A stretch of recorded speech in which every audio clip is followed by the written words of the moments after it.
Hi, everyone. A lot of entrepreneurs and business leaders today are really in crisis mode. And wouldn't we like to know how to turn this crisis into success? Joining me today is Richard Jaffe, who has written the book, Turning Crisis into Success, a serial entrepreneur's lessons on overcoming challenge while keeping your bleep together. Richard, thanks so much for joining me today. My pleasure. You have been a successful entrepreneur with several businesses and no doubt have weathered tough times along the way. In fact, you admit in your book to saying you went from one catastrophe to another. What advice do you have for people right now? Well, you know, we're all going to face crisis our entire life. And how we deal with crisis will determine whether it holds us back or catapults our growth. So really, when it comes to crisis, the first step really is to accept the things we can't change. We spend so much time on the things that we try and push back, but once we accept those, then we have an opportunity to actually make a difference on the things that we can accept. You co-authored this book with your daughter, Charlie, and I've had the pleasure of reading it, and I really felt like it was a lesson in leadership. What steps do people need to take going beyond what you've just said about, hey, we can only accept what is, we can't change some of this? What would be those next steps for us, Richard? Well, leadership comes in many different styles, and it really depends upon our personalities. You have a charismatic leader who leads from in front, people follow. There's a consensus leader who's in the middle of all of their constituents. Then there's a supporter who pushes other people out front. And the big difference between a manager and a leader is a manager gets their authority from above and a leader gets their authority from below, from their followers. And if you want to know a leader, just look around. Who are people following? Okay? But all of leadership starts with becoming leaders of ourselves. We have to learn how to know ourselves, how to love ourselves, how to trust ourselves. And once we can do that, then we connect with other people. And, it really is all about caring for other people. One of my favorite quotes is, no one cares how much you know until they know how much you care. And so really, as a leader, people follow people they trust, that care about them, that they believe in. And so really, it really is, as a leadership, it is how do we take a noble cause? How do we communicate? How do we connect? Okay. And then how do we clearly communicate to people our vision, our passion, our purpose, and then continue to communicate and inspire them? What we really find is great leaders are those who can lead when they're not in their followers' presence. Many people are motivators, and when there are people around them, they follow them. But when they leave, people lose their enthusiasm. So great leaders are those that can inspire people to do things above and beyond what they think they're capable of doing, and they do it when they're on their own.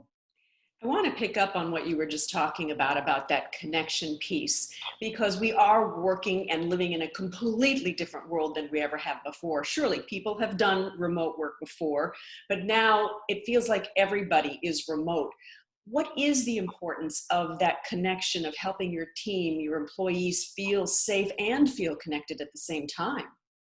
It's a challenge, okay? It really is a challenge, but it really starts by imploring people to lead themselves. We can only change one person in our life, and that's ourselves. So it really is about inspiring, giving hope, okay? And really challenging people to accept what they have to, and then say, how can I make a difference? What can I do? We're all in this together. The other thing that's really important to share with people is no matter how bad things are, other people have it worse. We need to be grateful as opposed to like what we don't have. Look around. I mean, I have my wife and 3 kids and my son's girlfriend with us. Okay, we're so blessed to spend the time together with our family. Okay, and these are some very special times that we may never get back again. So if we accept that we are sheltered in place today, and this will end, I just don't know when and how, Okay, how do we take advantage? Okay, how do we use this as a stepping stone? How do we take this crisis? You know, when I was in business and you're reading the book, I worked with my dad quite a bit, and I loved him, and he's passed on since. But the one infuriating thing is he used to create crisis in my business for me. He'd ask for things that were out that I didn't want him to do. But he'd say, son, I'm only trying to help you. I said, how can you help me by creating crisis? He says, understand something. Crisis is just change over a very short period of time. Mm. I'm helping you to change quickly. So it was tough and infuriating, but he was correct. And even today, we're going to come out of this with a lot of change quickly.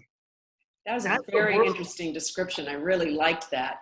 I want to share with our listeners for a moment some of your successes. You just talked about working with your dad, and this was when I believe the company was NutriFoods International, where you distributed Guido's Italian ices and frozen juices, which you ultimately sold to Coca-Cola, and they renamed it, everybody knows this name, Minute Maid Fruit Juices. Unbelievable. And then the other one that I wanted to share too with folks, which I think is so important right now, is during the height of the AIDS crisis, you developed the first hypoallergenic powder-free latex exam glove with your company SafeSkin, which you eventually sold to Kimberly-Clark. And no doubt those gloves are being used a lot right now. It just, as you think about from your perspective, this whole world right now with COVID-19, I know you've had a chance to talk to other leaders and people. Share with us, if you will, some of those perspectives and thoughts. You know, it's challenging. I mean, nobody could see this coming. Actually, I had a third company back in the 2008 time that I was called in, called Safe Life, and we made respirators, antimicrobial respirators. And because I had read about the Spanish flu in 1917, and we geared up respirators, but fortunately, the H1N1 went away, and I was just 10 years too early. But the issue is that I think the world will change, because I think we will be better prepared for future pandemics. We've seen the inequality in social justice. We've learned so many things. The question is, what will we remember 2 or 3 years from now? What's going to change? So, you know, right now you see so many great companies working together to get a solution, to get ways that we could treat this. You see countries working together. So the real hope is that all this working together won't go away. So we are one world. We are a global economy today. We're a global world. You know, the kids have grown up in a global world. So hopefully we'll take some of the lessons from the pandemic and to make that into a better world going forward. Nobody has the answers, and nobody knows how long. No, and you know, it's you're talking about the future, and we don't know about the future, and it's really hard at this juncture to think about the future. What suggestions do you have for people, leaders, business leaders, entrepreneurs, anyone for that matter, to be strategic, innovative, creative right now when so many are simply just trying to stay afloat? It's challenging. You know, in the book I talk about the key to success in business is a line that Wayne Gretzky, the greatest hockey player ever, that used. And they asked him in the locker room one day, they said, Wayne, you're not very big, you don't skate fast, you don't have a hard slap shot. How could you be the best hockey player ever lived?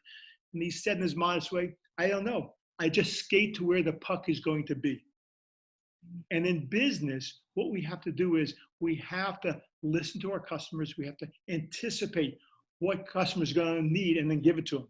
Now, you just can't listen to them. Henry Ford said if he asked his customers what they wanted, they would have said faster horses.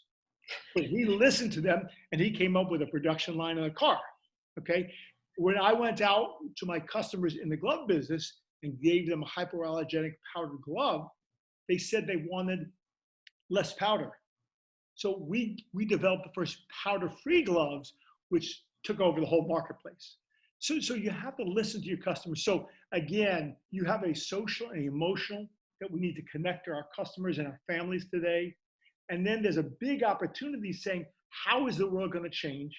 How can I think about and talk to my customers what they're going to need, develop and figure out what they're going to need and give it to them. That's really the secret today, in the business. I think so too. Again, I want to remind everyone who's listening, your book with your daughter Charlie is called Turning Crisis into Success, a serial entrepreneur's lessons on overcoming challenge while keeping, I'm going to say it, your shit together. And I know it's available on Amazon, it's available on Kindle, you can do audiobooks and everything else. But there's one other thing I need to share with everybody that you have so generously offered to folks, is if they do have questions right now about how to turn this crisis into success, that they can write to you, they can contact you. Just send an email to crisisintosuccess.com. And I'm going to repeat that, crisisintosuccess.com.